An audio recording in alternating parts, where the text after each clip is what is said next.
Olá, tô de volta com o canal, olha só, depois de meses, depois de um vídeo sobre metas, mas na verdade aconteceu que surgiu uma oportunidade e eu precisei pegar ela e pensar no canal depois, e eu já estava um pouco cansado de alguns formatos. E com essa volta eu vou falar sobre justamente essa oportunidade que apareceu, que é fazer a minha marca de design e fazer ela de um jeito profissional, fazer ela virar e não só criar os meus trabalhos e tentar vender eles. Então, o canal também vai falar mais sobre isso e essa série nova aqui é justamente sobre montar a sua empresa de design, a sua marca. E nessa série eu pretendo passar aqui pelas reflexões, pelas dificuldades, pelo dia a dia da profissão e dizer mais ou menos o que eu estou construindo, como eu estou construindo e com quem eu estou construindo. E para começar, eu vou trazer uma das primeiras reflexões que eu tive na mentoria para organizar a empresa,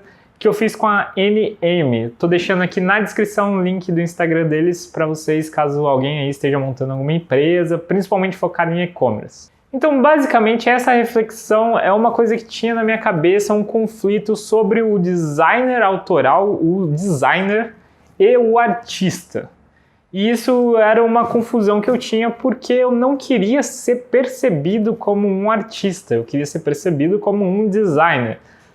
E aí eu precisei ali, durante uns 15 dias, trabalhar o que era cada um deles, por que um me incomodava e por que o outro não me incomodava e, na verdade, aonde eles se encontram e aonde eu poderia ficar confortável com isso. E bem, o meu objetivo, sempre foi ser reconhecido como um designer autoral. E o que é um designer na minha cabeça, O que aconteceu para eu querer esse título? O designer é o profissional que vai alinhar 3 pontos, não importa o projeto. Não importa se eu estou fazendo um objeto utilitário ou uma interface, eu sempre vou levar em consideração 3 coisas.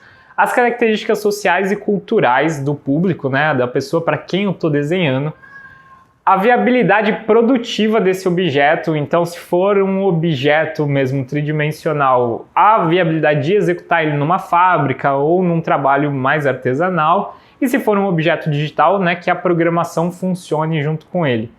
E o terceiro ponto, que é onde esses dois vão se encontrar com a pessoa que vai utilizar, que é a funcionalidade.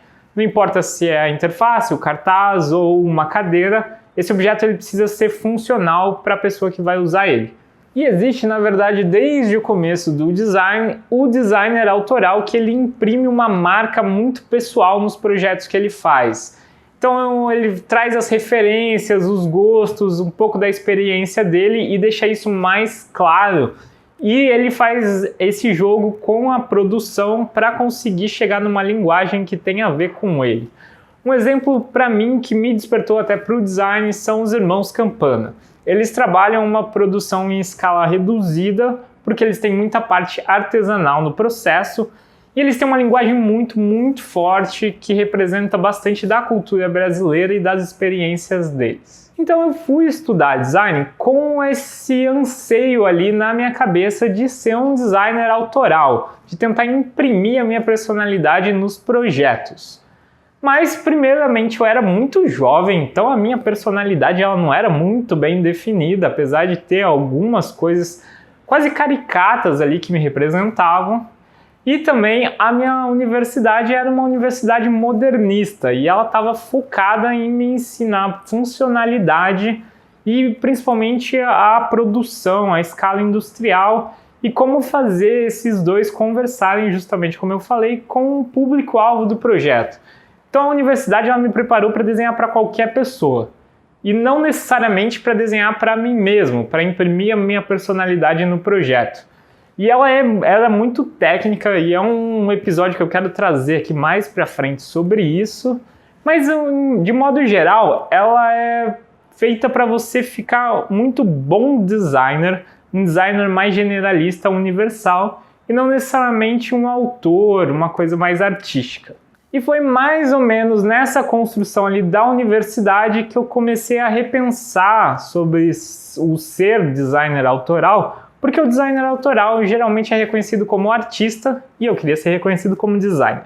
O artista, aqui na minha visão, é a pessoa que vai entender a sociedade, absorver um pouco das tendências sociais, ele vai processar tudo isso internamente, vai adicionar o ponto dele e ele vai devolver num produto artístico que está refletindo um conceito. O foco aqui do artista é trazer conceitos, questionamentos, o que é bonito, o que é feio, o que te causa ansiedade, o que te causa dor, ou o que te causa felicidade, qual tipo de experiência. E esses objetos artísticos, eles não precisam ser funcionais e eles também não precisam ser reproduzidos em série. E ao contrário do designer, o artista ele não está preocupado se a pessoa que vai receber esse projeto vai gostar dele. Na verdade, ele está preocupado se esse projeto vai ter um impacto e um questionamento nessa pessoa. Então o designer ele traz esses pontos ali de produção, de absorção do mercado e o artista traz o ponto do questionamento e da observação das tendências. E o designer autoral ele é uma mistura desses dois. E para me entender como designer autoral eu precisei parar de não querer ser artista. E aí vinha a grande questão na minha cabeça. Se eu trago essa minha autoria, essa minha linguagem, as minhas características, os meus incômodos, os meus anseios, os meus desejos para o meu projeto, como que eu não vou ser percebido muito mais próximo desse artista do que do designer que cria, por exemplo, um celular? E aí, apesar de todos os processos internos subjetivos para falar tá tudo bem ser percebido como um artista, eu vou ser bem sincero na minha conclusão final, que era, na verdade, uma grande perda de tempo lutar contra isso. Porque apesar da faculdade me transformar ali num designer universal, num designer super bom tecnicamente, existia uma coisa dentro de mim que é imprimir a minha personalidade num objeto, no produto, e por que não deixar a marca no mundo, que é o grande objetivo, que era muito mais forte do que essa ideia de ser técnico e cumprir requisitos de projeto. E quando eu entendi que os projetos que mais me excitam, que mais me deixam feliz e mais atiçam o meu desejo, são os que eu imprimo a minha personalidade, eu entendi que estava tudo bem também as pessoas acharem que eu sou um artista e não um designer. E aí, dentro disso, passei para a próxima reflexão, que é o tema do próximo vídeo, que é justamente qual é o diferencial da minha linguagem. Por que eu não sou um designer universal, e sim um designer autoral?